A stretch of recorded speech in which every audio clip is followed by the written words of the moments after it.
রাসেল নামে এক ভাই প্রশ্ন করেছেন, শহীদ কারা? ইদানিং অনেকের মৃত্যুর পর তাদেরকে শহীদ বলে আখ্যা দেয়া হয়। ব্যাপারটি কতটুকু সঠিক বলবেন কি?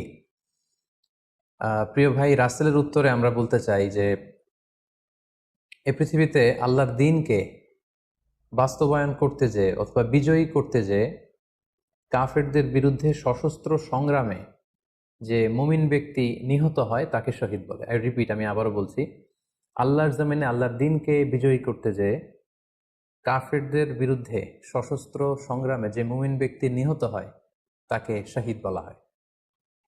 সহিহ বুখারীর বর্ণনা এসছে যে সাহাবারা আল্লাহ রাসূল সাল্লাল্লাহু আলাইহি সাল্লামকে জিজ্ঞেস করেছিলেন যে, হে আল্লাহ রাসূল, কারা আল্লাহ রাস্তায় জেহাদ করছে এটা আমরা কিভাবে বুঝবো? তার উত্তরে আল্লাহর হাবিব সাল্লাল্লাহু আলাইহি সাল্লাম বলেছিলেন, মান কাতালা লিতাকুনা কালিমাতুল্লাহি হিয়াল উলিয়া ফাহুয়া ফি সাবিলিল্লাহ। যে ব্যক্তি আল্লাহর দ্বীনকে, আল্লাহর বিধানকে কিংবা আল্লাহর আইনকে বাস্তবায়নের জন্য, আল্লাহর দ্বীনকে বিজয়ের জন্য যে সংগ্রাম করে যাচ্ছে সেই আল্লাহর রাস্তায় আছে। আর সে আল্লাহর রাস্তায় থাকা অবস্থায় যদি কেউ মৃত্যুবরণ করে বা নিহত হয় তাকেই ইসলাম শহীদ বলে ঘোষণা করেছে। তবে সেক্ষেত্রে একটি শর্ত রয়েছে, সেটি হচ্ছে দুন আগারাদিন মিন আগারাদিদ দুনিয়া। দুনিয়ার কোনো কারণে, দুনিয়ার কোনো লোভে পড়ে, দুনিয়ার কোনো স্বার্থের জন্য যদি কেউ আল্লাহ রাস্তায় জেহাদ করে মৃত্যুবরণও করে, সে শহীদের কোনো মর্যাদা বাদাম আল্লাহ তাআলার কাছে নেই। কারণ আমরা হাদিস থেকে জেনেছি অনেক শহীদ কিয়ামতের ময়দানে আল্লাহ তাআলা তাদেরকে জাহান্নামে ফেলে দিবেন। আল্লাহ বলবেন যে, তুমি তো দুনিয়াতে জেহাদ করেছিলে যে মানুষ তোমাকে বীর বলবে, মানুষ তোমাকে সাহসী বলে ঘোষণা দিবে, বাহাবা পাওয়ার জন্য তুমি জেহাদে অংশগ্রহণ করেছিলে এবং সেখানে নিহত হয়েছ। তো তুমি নিহত হওয়ার পরে মানুষ তো তোমাকে বীর বলেছে, বাহাবা দিয়েছে, সাবাস বলেছে, যে কারণে তুমি এই জেহাদে অংশগ্রহণ করেছো সেটা দুনিয়াতেই তুমি পেয়েছো। তো আমার কাছে তুমি কি চাও? আমার কাছে তোমার জন্য কিছু নেই। Go to the hell fire, জাহান নামে যাও। তাকে আল্লাহ তাআলা উপর করে জাহান নামে নিক্ষেপ করবেন। তো এজন্য শর্ত হচ্ছে যে দুনিয়ার কোনো স্বার্থে নয়, শুধুমাত্র কেবলমাত্র আল্লাহর দ্বীনকে আল্লাহর জমিনে বিজয়ী করার জন্য যদি কেউ সশস্ত্র সংগ্রামে নিহত হয় তাদেরকে শহীদ বলা হয়। এখন প্রশ্ন হচ্ছে, যারা কাফেরদের বিরুদ্ধে জেহাদ করতে যেয়ে যুদ্ধে নিহত হলো তারা শহীদ, তারা ছাড়া কি আর কেউ শহীদ হতে পারবে না? এই প্রসঙ্গে আমরা বলবো যে বেসিকলি ইসলামী শরিয়াতে শহীদ দুই ধরনের। ইবনু হাজার আল আসকালানি উনিও শাহাদাতের প্রকারভেদ করতে যেয়ে বলেছেন যে শহীদ দুই প্রকার। একটা হচ্ছে শাহিদ উদ্দুনিয়া ওয়াল আখরা, যেটা আমরা বলেছি যারা আল্লাহ রাস্তায় নিহত হয়েছে তারা। আরেকটা হচ্ছে শাহিদুল আখরা, যারা দুনিয়াতে আল্লাহ রাস্তায় নিহত হয়নি কিন্তু পরকালে তারা শাহাদাতের মর্যাদা লাভে ধন্য হবে। প্রথম প্রকার হচ্ছে শাহিদুদ দুনিয়া ওয়াল আখরা, যেটাকে আমরা বলি শাহাদাতে হাকিকি, মানে প্রকৃত শহীদ। এরাই হচ্ছে মূলত শহীদ। এদেরকে আল্লাহ তাআলা মৃত বলতে নিষেধ করেছেন। আল্লাহ তাআলা বলেছেন, ওয়ালা তাকুলু লিমান ইউকতালু ফি সাবিলিল্লাহি আমওয়াত বাল আহইয়া ওয়ালাকিন লা তাশউরুন। যারা আল্লাহর রাস্তায় জীবন দিয়ে নিহত হয়েছে তাদেরকে তোমরা মৃত বলো না, বরং তারা জীবিত। অন্য এক আয়াতে এসেছে, বাল আহিয়াউন ইনদা রাব্বিহিম ইউরযাকুন, তারা জীবিত এবং আল্লাহর কাছে তারা রিজিক প্রাপ্ত, আল্লাহ তাআলার পক্ষ থেকে তারা রিজিক প্রাপ্ত। তাদের মর্যাদা আল্লাহ তাআলার কাছে এত বেশি যে তাদেরকে নিহত হওয়ার পরে কোনো জানাজার আগে গোসল দিতে হয় না। তাদের রক্তাক্ত দেহটাকেই সরাসরি জানাজার পরে দাফন করে দিতে হয়, কেননা সেই ঝরঝরে রক্ত নিয়ে তারা সেদিন কিয়ামতের দিবসে আল্লাহ তাআলার দরবারে তারা হাজির হয়ে যাবে। এবং আমরা যদি কোরআনের দিকে তাকাই, কোরআন আমাদেরকে জানিয়েছে, আনা আমাল্লাহু আলাইহিম মিনান নাবিয়িন ওয়াস সিদ্দিকিন ওয়াশ শুহাদাই ওয়াস সালিহিন, মানে সবচেয়ে শ্রেষ্ঠ তাবাকা বা দারাজা হচ্ছে নবীদের দারাজা, নবীদের পরে হচ্ছে সিদ্দিকিনদের দারাজা, এবং সিদ্দিকিনদের পরেই যাদের মর্যাদা আল্লাহ তাআলার কাছে সবচাইতে বেশি তারা হচ্ছে শুহাদা। এজন্য প্রতিটি মুমিনের জীবনের আকাঙ্ক্ষা বা তামান্না থাকা উচিত তারা যেন শাহাদাতের মৃত্যু আল্লাহ তাআলার কাছে কামনা করে।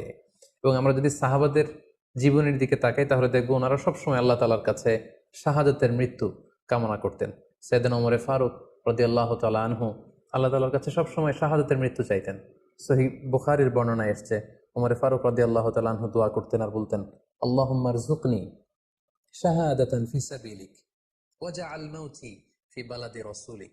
মানে হে আল্লাহ, আপনি আমাকে শাহাদাতের মৃত্যু নসিব করুন এবং আপনার প্রিয় হাবিবের এই শহর মদিনা শহরে আমার মৃত্যু আপনি নসিব করুন। এবং আমরা যদি ওমরে ফারুকের জীবনের দিকে তাকাই, তাহলে আমরা দেখবো যে উনি আহ, শহীদী মৃত্যু লাভ করেছিলেন। একজন অ্যাসাসিনেটরের মাধ্যমে আত্মাইর আঘাতে তিনি আহ, শহীদ হয়েছিলেন। এবং আল্লাহ রাসূল সাল্লাল্লাহু আলাইহি ইসলামের পাশে আবু বকর রাদিয়াল্লাহু তাআলা আনহুর কবর, তার পাশেই কিন্তু ওমরে ফারুকের কবর। তার মানে মদিনাতেই তিনি আহ আল্লাহ রাসূল সাল্লাল্লাহু আলাইহি ইসলামের পাশে মৃত্যুবরণের পরে শোয়ার সৌভাগ্য তিনি অর্জন করেছেন। তাহলে এই আলোচনা থেকে আমরা বুঝলাম যে প্রকৃত শহীদ হচ্ছে যারা আল্লাহর রাস্তায় নিহত হয় এবং এর মর্যাদা আল্লাহ তাআলার কাছে অনেক বেশি। কিন্তু এই শাহাদাতে হাকিকি বা প্রকৃত শহীদ ছাড়াও আরো অনেক মৃত ব্যক্তিকে আল্লাহ রাসূল সাল্লাল্লাহু আলাইহি ওয়াসাল্লাম শহীদী মৃত্যুর সুসংবাদ দিয়েছেন। তারা জেহাদে অংশগ্রহণ করেনি, তারা কাফিরদের আঘাতে নিহত হয়নি, তারা প্রকৃত শহীদ নয়, কিন্তু কিয়ামতের দিন তারা শাহাদাতের মর্যাদা লাভ করবে। তারা কারা? এ ব্যাপারে আমরা সহিহ মুসলিমের একটি হাদিস এখানে উল্লেখ করতে চাই, যেখানে আল্লাহ রাসূল সাল্লাল্লাহু আলাইহি সাল্লাম সাহাবাদেরকে জিজ্ঞেস করেছেন, মা তাউদ্দুনা শাহিদা ফিকুম, ওহে সাহাবারা, তোমরা কাদেরকে শহীদ বলে মনে করো? সাহাবারা বললেন, যারা আল্লাহর রাস্তায় নিহত হয় তারা শহীদ। তখন আল্লাহ রাসূল সাল্লাল্লাহু আলাইহি সাল্লাম বললেন, ইন্না শুহাদা উম্মতি ইদান লাকালিল, এরকম হলে তো আমার উম্মতের মধ্যে শহীদদের সংখ্যা একেবারে কম। যারা জেহাদের সুযোগ পাবে না, জেহাদের ময়দানে কাফেরদের বিরুদ্ধে সশস্ত্র সংগ্রাম করে যারা নিহত হওয়ার সুযোগ পাবে না, তাহলে তো তারা শহীদ হতে পারবে না। সাহাবারা এই কথা শুনে বললেন, ইয়া রাসূলুল্লাহ, তাহলে কারা শহীদ আপনি বলেন। তখন আল্লাহ রাসূল সাল্লাল্লাহু আলাইহি ওয়াসাল্লাম বললেন যে, যারা আল্লাহর রাস্তায় নিহত হয় তারা তো শহীদ বটেই, পাশাপাশি ওমান মাতা ফি তাউনি ফাহুয়া শাহীদ, মহামারীতে যারা মারা যায় তারাও কিন্তু শহীদ। প্লেগ রোগে বা মহামারীতে, এই যে করোনা ভাইরাসের সময় যারা ঈমানের সাথে ইন্তেকাল করেছে তাদেরকেও আল্লাহ তাআলা শাহাদাতের মর্যাদা দান করবেন। ওমান মাতা ফিল বাতনি ফাহুয়া শাহীদ, পেটের পীড়ায়, পেটের কোনো রোগে যদি কেউ আক্রান্ত হয়ে মারা যায়, সে কিয়ামতের দিন শাহাদাতের মর্যাদা লাভ করবে। ওয়াল গরিকু শাহীদ, পানিতে ডুবে যদি কেউ মারা যায় সেও শাহীদ। এভাবে অন্যান্য আরো অনেক হাদিসে, কোনো হাদিসে 5 জন, কোনো হাদিসে 7 জন, কোনো হাদিসে আরো বেশি, এভাবে আরো অনেক ব্যক্তিকে আল্লাহ রাসূল সাল্লাল্লাহু আলাইহি ওয়াসাল্লাম শাহাদাতের মর্যাদা লাভে তারা কিয়ামতের দিন ধন্য হবে এই মর্মে তিনি আমাদেরকে জানিয়েছেন। সুনানে নাসাইর একটি বর্ণনা থেকে আমরা জানতে পারি, আল্লাহর হাবিব সাল্লাল্লাহু আলাইহি ওয়াসাল্লাম বলেছেন, মান কুতিলা দুনা মাজলামাতিহি ফাহুয়া শাহীদ, অন্যায়ভাবে যদি কাউকে হত্যা করা হয়, হি ইজ ডিফেন্ডিং ইনজাস্টিস, অন্যায় প্রতিরোধে সে মারা গিয়েছে, এরকম মৃত্যুকেও তিনি শাহাদাতের মৃত্যু বলে ঘোষণা করেছেন। সুনানে তিরমিজির আরেকটি বর্ণনায় আল্লাহ রাসূল সাল্লাল্লাহু আলাইহি ওয়াসাল্লাম আরো কিছু ব্যক্তিকে শহীদ বলে ঘোষণা করেছেন। যেমন তিনি বলেছেন, মান কুতিলা দুনা দীনিহি ফাহুয়া শাহীদ, কেউ তার দিনকে হেফাজত করতে যেয়ে যদি মৃত্যুবরণ করে সে শহীদ। ওমান কুতিলা দুনা দামিহি ফাহুয়া শাহীদ, নিজের রক্ত বাঁচাতে যেয়ে যদি কেউ মৃত্যুবরণ করে শহীদ।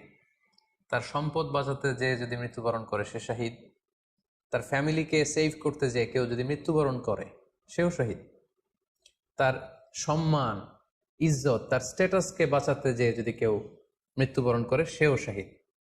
আরেক বর্ণনায় আমরা জানতে পারছি, আল্লাহ রাসূল সাল্লাল্লাহু আলাইহি ওয়াসাল্লাম বলেছেন, ওয়াসাহিবুল হাদমি ফাহুয়া শাহীদ, অর্থাৎ ধ্বংসস্তূপের নিচে চাপা পড়ে যদি কেউ মারা যায় বা কোনো দেয়ালের নিচে চাপা পড়ে যদি কেউ মারা যায় সে শহীদ। ওয়াসাহিবু যাতিল জানবি শাহীদ, অর্থাৎ ফুসফুসের কোনো রোগে, লেটসে লাং ক্যান্সারে যদি কেউ মারা যায়, ফুসফুসের কোনো ভয়ানক রোগে যদি কেউ মারা যায় সে শাহীদ, শহীদের মর্যাদা পাবে। আল হারিকু শাহীদ, আগুনে পুড়ে যদি কেউ মারা যায় সেও শহীদ।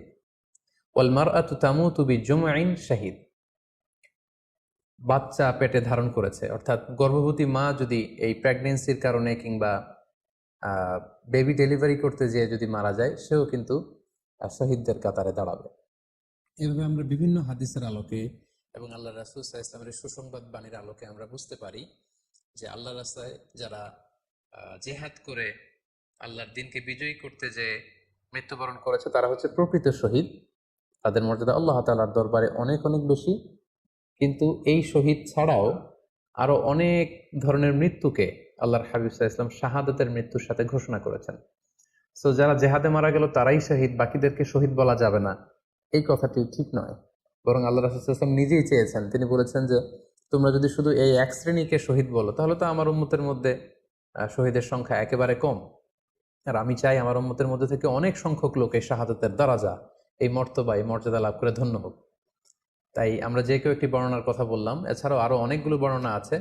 এই ধরনের মৃত্যু যারা বরণ করেছে, লেটসে পানিতে ডুবে, আগুনে পুড়ে, পেটের পীড়ায়, নিজের সম্পদ বাঁচাতে যে, অন্যায়ের প্রতিরোধ করতে যে, সন্তান ভূমিষ্ঠ করতে যে, এরকম যত ধরনের মৃত্যু রয়েছে, এ ধরনের মৃত্যুকে আল্লাহ রাসূল সাল্লাল্লাহু আলাইহি ওয়াসাল্লাম শহীদী মৃত্যু বলেছেন। এবং কিয়ামত দিবসে এই সমস্ত লোকেরাও তারা শাহাদাতের মর্যাদা লাভে ধন্য হবে ইনশাআল্লাহ। আশা করি